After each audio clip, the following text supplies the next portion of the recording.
Cool.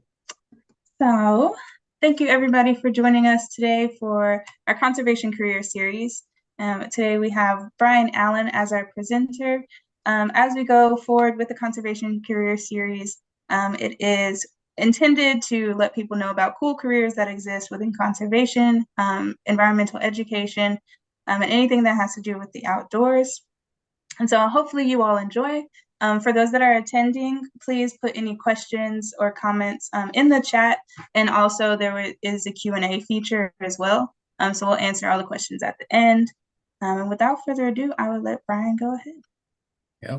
All right. Thank you, Sheridan and Kiana, for inviting me and nominating me for the Environmental Career Series. I want to say it's a pleasure being invited here. So really quickly, I'm just going to share my screen to show my PowerPoint that I have. So just give me just a second. Okay. All right. Just make sure everyone can see that on my end. I'm going to move this over here. All right. All right. I can see it well. I think you're good to go. See it well? All right. So we're going to get started. So for everyone out here, my name is Brian Allen. I'm an environmental educator here at Georgia Aquarium. And today for my PowerPoint, I'm just going to go over a couple of things. Here I have my objectives. Basically, I'm talking about my background, my current role here at Georgia Aquarium, and any career advice and opportunities at the end once my presentation concludes. And then lastly, questions and answers, okay? So just a little bit about myself. I'm from Tyndall, Georgia. It's a small town in Washington County. It's a very rural area. So you kind of hear my voice, I kind of have a country accent, but this is where I'm from. And basically growing up in the outdoors or growing up in the country, the outdoors is your playground. And that kind of just ties into my interest in outdoors. But also when I was younger, I kind of say that watching television shows of, the late Steve Irwin, the Kratt Brothers and Jeff Corwin. I know a lot of people out there remember the Kratt Brothers on Zoboomafoo. And just for me at an early age, sitting in my grandmother's kitchen, waiting for breakfast and watching Zoboomafoo on PBS. And it just kind of helped me get interest into the outdoors and about nature. To me, I just think it was the coolest thing out there. It was just really just engaging to me to see how, sorry about that, my radio. But it was just really cool to me just to, see that there's animals out there in the world. And just in my mind, I'm just like, man, I want to see those creatures. I want to interact or learn more about them. And that's just kind of influenced me to get, started and just, have an interest in outdoors. But I would say like my very biggest influence has to be my uncle. He's probably the backbone of all of my outdoor experience, learning about nature, going out in nature, finding animals, and also fueling me to pick up hobbies like hunting, fishing, and just nature watching. Without him, there wouldn't be me. So he's probably the backbone of me just getting interested in outdoors. So yeah, that's just a little bit about me, about my background of myself. And so with that, when you have a background or have some sort of interest, it kind of fuels you to, just kind of go out and figure out what you want to do in life. And I think with that being said, it just kind of gave me an edge and kind of gave me a direction of, hey, if I enjoy this so much, I might as well get a degree in it.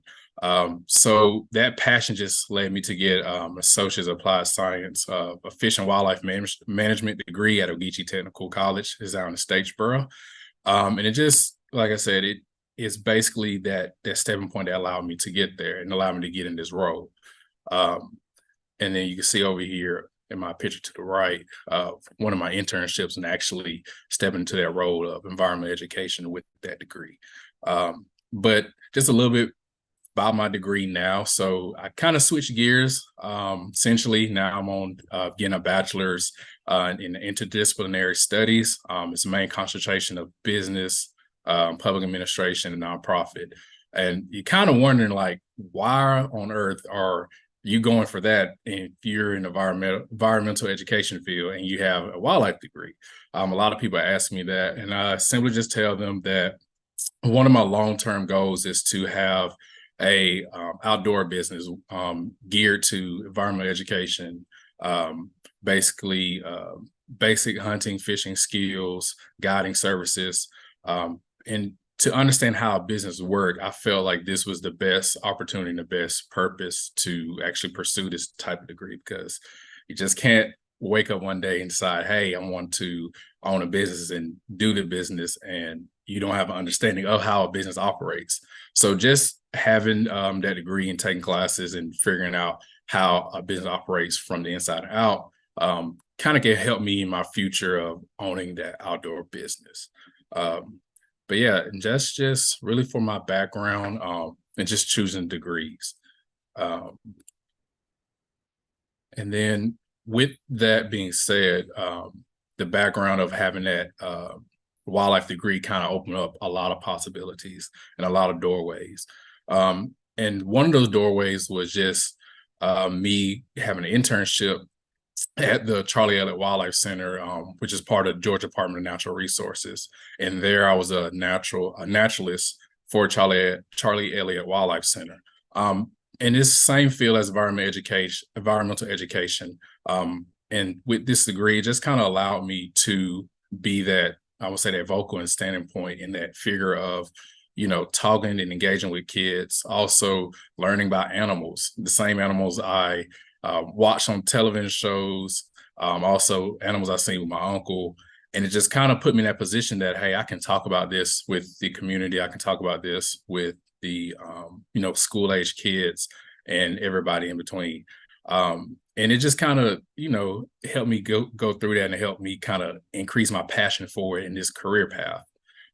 But if you do decide to get a wildlife degree, you essentially don't have to be an environmental educator. The possibilities are endless. Majority of the people with those degrees can either be a biologist, wildlife technician, game warden, park ranger, anything of that nature. So when you kind of choose that career path in the wildlife or wildlife sciences, you have a very wide options, and it can allow you to do anything you want to do. But for me, it just goes back time to think about, what do I really want to do with my life, or what I want to do in my career field. And it just goes back again to watching Steve Irwin, watching the Kratt brothers, and seeing them talk and discuss about animals and engaging in helping people, and also just debunking myths about animals that people may have. And I just think that's the coolest thing in the world. So it just kind of sped up my, I would say, endurance on wanting to do this, because it's just, to me, it's just the coolest thing in the world. And then I can just talk about a little bit more in these pictures here.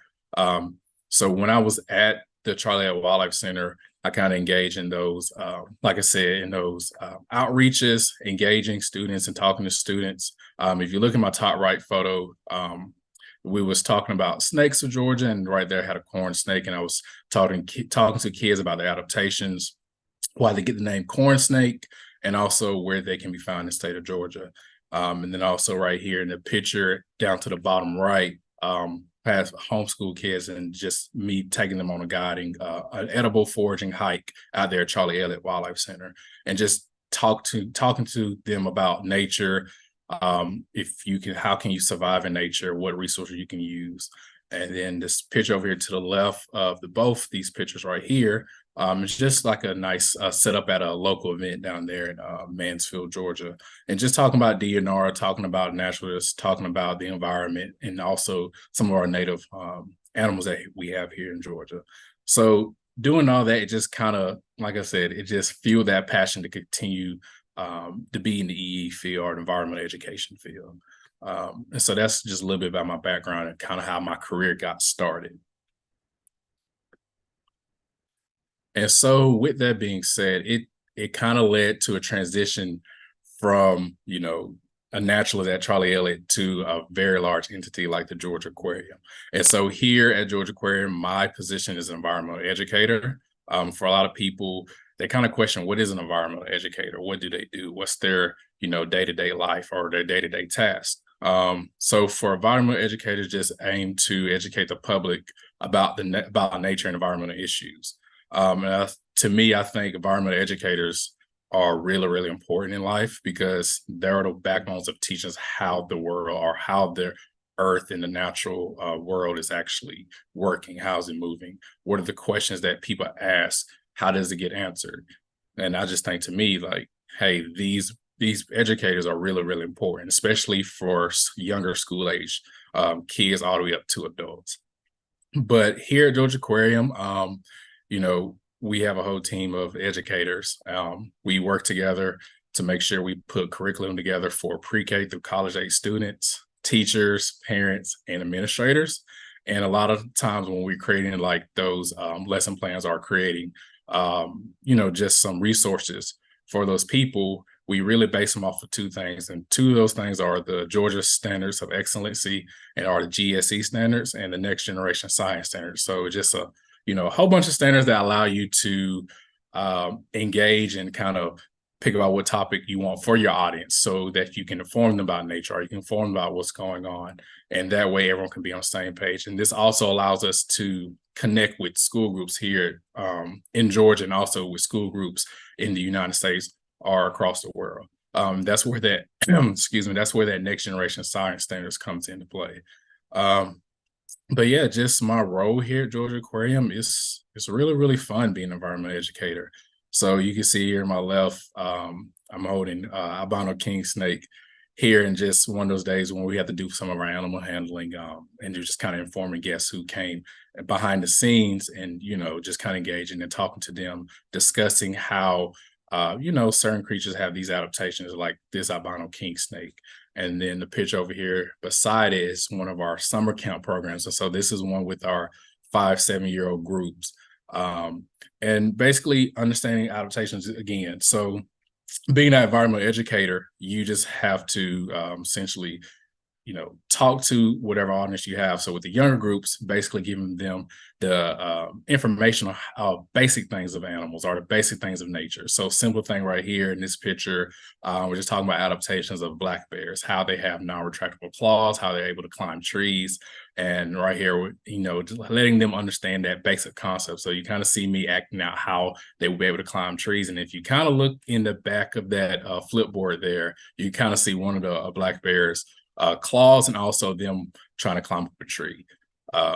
So that's basically what an environmental educator is, and basically, how we actually teach some of our school groups or the public itself.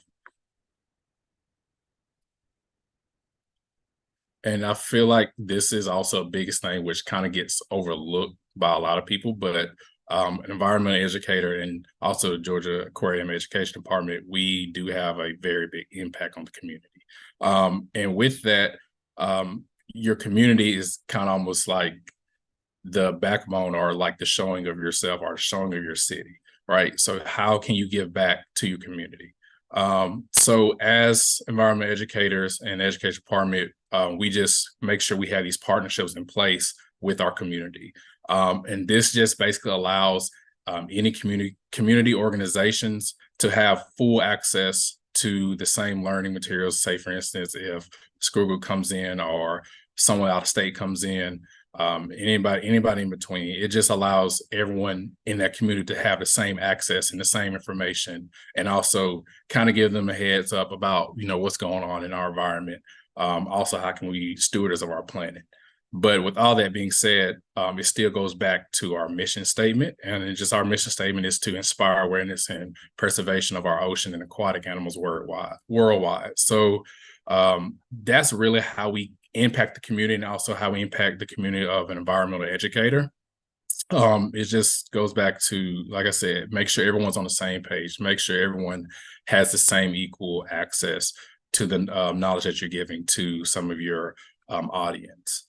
And so right here, I have my picture with one of our partnerships with the City of Refuge here in Atlanta.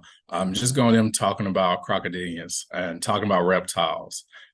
So like I said, giving them the same resources, just as if any school or any person out of state who wants to come to Georgia Aquarium, make sure they have the same resource and same information that we're giving them. All right. And then this is another big thing I feel like people ask, how do you get to this role? Or, what are the qualifications that you need? And for me, my pathway is a little bit different, but everybody's kind of the same with the environmental field of having a wildlife degree or a biology degree. But one of the minimal qualifications you can have to get started in the environmental education field is to have a degree in either wildlife science, conservation, environmental science, or anything related to nature-based. Because that way you understand the world, you understand the environment, and you understand how can you raise awareness to your audience. So with that, you kind of get your head start. But also the second biggest thing is have experience teaching towards the public or teaching towards kids. That's really a skill set that you either have on your own or you kind of gain as you go through to get your degree or going through opportunities. Because if you've never been to sit and teach kids, then it's kind of be hard to kind of teach them if you've never done it before. But those are the basic two minimum qualifications to get started in the field. But for me, what kind of like set myself apart that kind of increased my chances of actually getting an environmental education field was actually receiving and earning 2 Project WOW certifications. So, and I'll talk about a little bit later about what is Project WOW, but really Project WOW is a STEM-based certification to educate others about the environment. So with Project WOW, it gears from all audience from pre-K through 12th grade, even college, and just allows you to talk about a specific issue that's going on or a specific audience that you want to talk to. And with those certifications, it kind of lets you get a head start along with your degree and just kind of puts you a little bit ahead. But yeah, and also with that kind of gives you a little separation against everybody else. If you have any experience working in wildlife centers or any other similar environments, that's also a helpful thing to have on your resume or for a job, because you already get the experience of working in a field like that. You already know what to expect. You know how to go about your day-to-day or change your task on the fly. And that just kind of helps you in that workplace like that, because things can change on the fly and you just have to understand how it actually operates and works. And then lastly, to kind of set yourself apart, you just have the basic animal handling skills. So in the previous pictures, you kind of see me handling snakes. So understanding how to handle each animal you may have going on an outreach or a virtual program, just understanding like what you need to do procedure-wise to make sure you and the animal are comfortable, because that's the biggest thing. Because if you're out going and teaching students and you don't have basic animal handling skills, it's not going to go well for you. So just having some of those things that allow you to be separated or set yourself apart in that field is a plus, and it will make you stand out a lot more when you kind of applying for jobs or you want to be in this field itself. So, and this also just kind of leads me to talking about what's some advice. I know a lot of people, especially the younger audience, wants to talk about like, okay, how can I actually get there, or what can I do, once I'm in that field? And just for me, honestly, 3 big advice or 3 big opportunities that I see that I think that's really, really important, to anybody, including myself. The first one is network. So with networking, you're just putting yourself out there. You're talking to people, you're talking to strangers, you're having conversations, you're essentially, hey, talking about interests that you want to, do or you want to take out.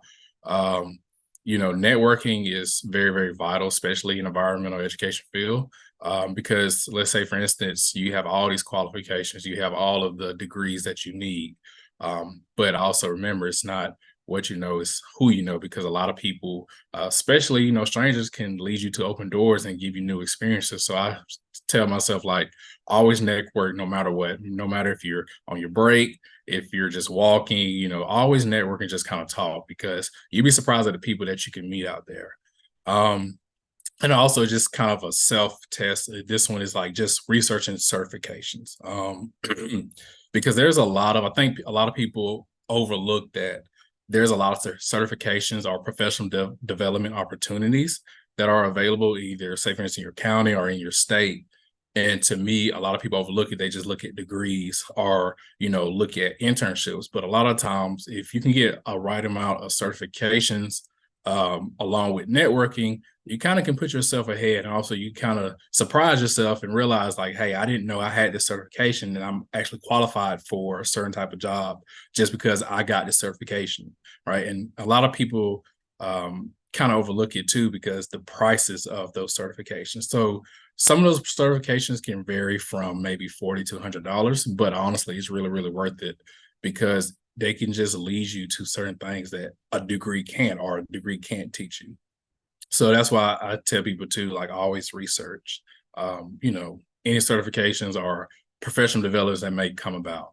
And lastly, what's real big is always continue to learn, immerse yourself in nature. And that can be, work time, personal time. But if you're in the environmental education field, you really want to understand your environment. And like I said, it's just something that, yeah, you can read about, yes, you can watch on TV, but actually get a feel and actually kind of see what's really going on. You just need to kind of immerse yourself in nature because sometimes you may be doing observations in the field and you kind of see like, hey, this is what I'm observing is entirely different from what I'm watching on TV. Because there can be misinformation or miscommunication about, hey, this animal or this plant does such and such. And then you're in the field taking notes and then doing observations and realizing, hey, this organism is actually doing something entirely different. So even in my spare time, I'm always hiking. I'm always out in the woods. I'm always just learning and trying to immerse myself throughout the different seasons because you get a better feel and a better understanding of actually what's going on. And I think with those three career advice, especially in an EE field or any environmental field, it's going to propel you forward, especially with networking and then also adding those certifications. But for me, all those three things are just really, really important. I think everyone should just implement those in their, day-to-day thinking or day-to-day lives of how to get better or wants to get better, just having those three career advices opportunities. All right. And then lastly, if anyone's out there who is interested in volunteering or, have internships with the Georgia Aquarium, I did provide a link, for anyone to scan. And this link will just send you to our page about volunteering here at Georgia Aquarium. And that's another thing too, adding volunteering hours to yourself, and also volunteering looks really, really good on your resume, especially if you're, like I say, if you want to be in this field or if you want to be in any environmental field, because with volunteering, it allows you to network and allows you to increase your knowledge and also kind of allows you to immerse in nature just a little bit. And like I said, that can prepare you forward into whatever field you want to go in. But yeah, if you just click this link or scan with your phone, it'll just lead you to our page and gives you a little bit more information about, how to volunteer, how to sign up, what your day-to-day task would be, what are the benefits from it. And also from our younger audience, if say, for instance, if you're in high school and, you're just not old enough yet to be in the field or earn your degree, you can always volunteer.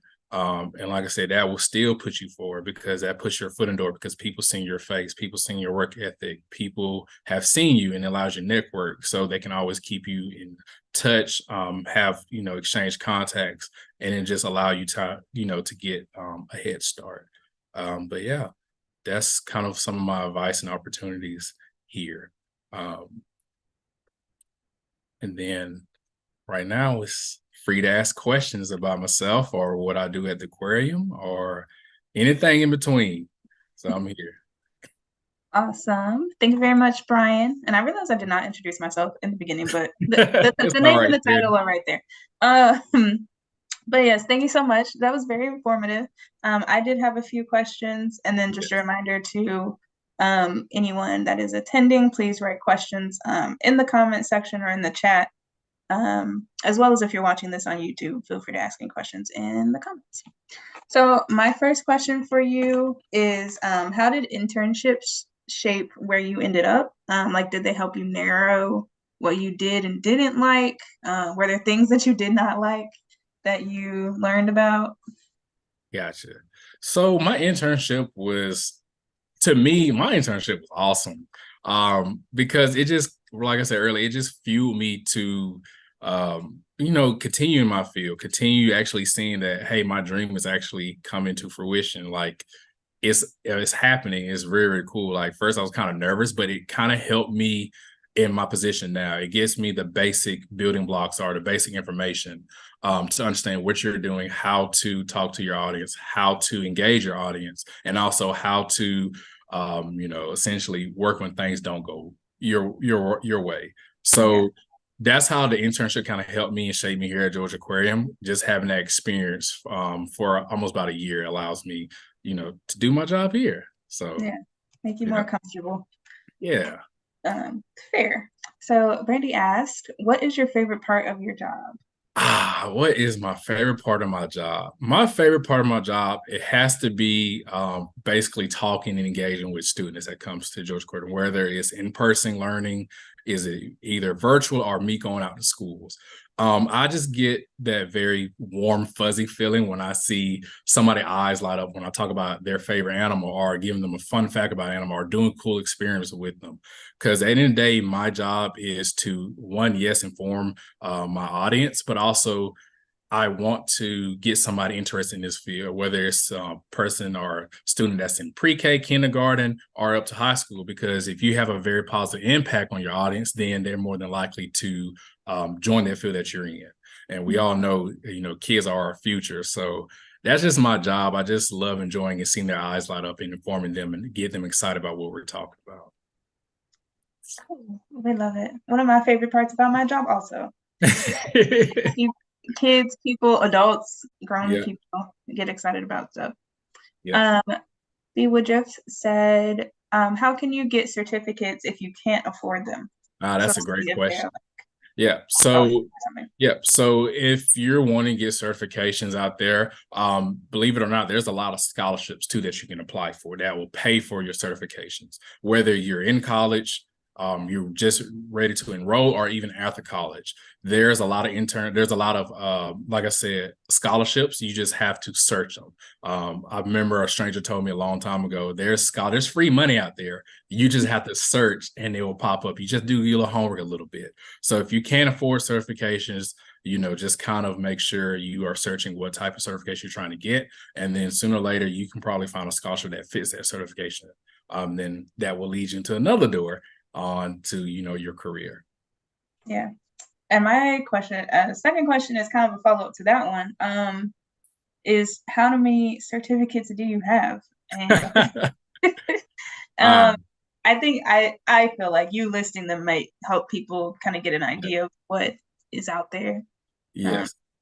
So right now, I know for sure I have 2 Project WOW certifications. I have a Project WOW and I have a Project Flying WOW. With the Project Flying WOW is mainly we're talking about birds, and it's also understanding about their flight patterns, their migration patterns, how we can implement how to protect and save our birds with with all of our advances of technology that's coming about, especially with light pollution that affects some of our migratory birds. It just kind of helps you understand how can I get my audience to understand what's going on by having fun and engaging activities. So that's one of my certifications. Now, Project WOW is a little mix of everything. So it's a little mix of aquatics, a little mix of terrestrial and arboreal and flying animals along with their environments. It just kind of gives you, different activities to engage your audience from pre-K all the way to 12th grade. My next one I'm trying to get is a Project WET and Project Growing Up Learning Tree. So Project Growing Up Learning Tree is essentially a Project WOW geared to younger audience, like pre-K all the way up to kindergarten, all the way maybe to 2nd grade. And Project WET is essentially talking about, aquatic stuff. So freshwater and marine. So that's what a little bit about Project WOWs. And I'm trying to finish those last 2. And also, if I think Sheridan dropped the link of, where to find Project WOWs certifications and links to it. I do know Georgia Department of Natural Resources, on their website, they have an education tab where you can kind of see where there's going to be the next Project WOW workshop is going to be held at. I'm trying to quickly Google these things.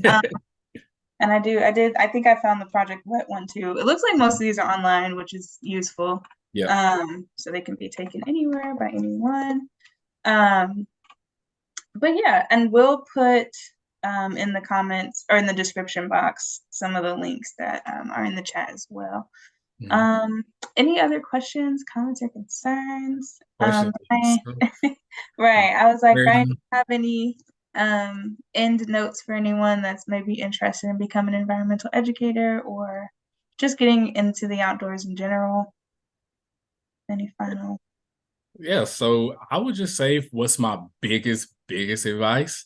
And I think a lot of my coworkers hear me say this all the time, but it's I tell them keep chopping wood. So what that means is no matter what happens, whether it's good, bad, or the ugly, just keep going. Like, don't stop because when you stop, you get complacent and then you're not going to be able to move forward. So whatever's happening, just keep going, no matter if things are getting hard. Let's say, for instance, if you're in school, school is very challenging. We know school is not easy, especially people can get disgruntled when they fail a test, fail a quiz, didn't do great, or miss an assignment. Like it happens, it's okay. But just keep going, just keep chopping wood. You're going to overcome adversity. You're going to get there. Just keep going. Like, just don't stop no matter what. And also just believe in yourself. And when you have those two things, possibilities are endless. Make it. Yeah, you'll make it. You'll get there. Yeah. Someone did ask, what's your favorite fish? My I don't even favorite know. fish. Do you have an All answer? right, so my favorite freshwater fish, my Okay. favorite freshwater fish is the largemouth bass. For me, I'm a fisherman. I love the bass fish, and fishing for those that species is just wonderful. They are tough fighters when you catch them. They will put up a very, very good fight. For saltwater, that's a hard one. But I have to say my favorite marine or saltwater fish has to be the tiger shark because I just love their patterns. And that's just the coolest thing to me. I'm just like, wow, these sharks have patterns. I was like, man, that is so cool. And they get named Tiger Shark. That is awesome. Okay. So Right. that's me. I love like tiger sharks. So those are my two favorite fish. I'm not going up against anything that has a combo name of two different animals. And then and also, Brandy asked, what's your favorite outdoor hobby? Ah, do I have to pick one or can it be multiple? She said favorite. Okay, so Okay, so what? one favorite hobby. I would say hunting. Reason why I say hunting because it allows me to connect with nature, like on a real close level. Like I'm not using cell phones. I'm not looking at watches. I'm completely out of suburban life. I'm away from people, and like I'm immersing myself in nature. I'm actually trying to reach a goal or a quota, and it's like with hunting, I'm going against Mother Nature and basic instincts that Mother Nature has implemented on animals for millions and millions and millions of years. And, with us, we're removed from nature, especially with us living in homes, driving cars, technology. We kind of don't understand how nature actually works. So for me to be immersed in it and actually learn on the fly while I'm hunting, while trying to reach my goal or objective, to me, I love challenges. So I just feel like that's the best challenge out there for myself, and I really, really enjoy it, especially when you do reach your goal. The endorphins are just pumping. You're excited. You're like, yes, I overcame all the odds. I battled the elements, and I actually got my goal. So for me, I just love hunting. So I think that's my favorite outdoor hobby. My second favorite would be just fishing. So Yeah, yeah. yeah, The challenge, the challenge. yeah, I love challenges. Well, thank you very much, Brian. Again, for everybody watching, thank you for joining us on our Conservation Careers episode, and please be on the lookout for the next one on our website. And have a great day, everybody. Yep. See y'all later.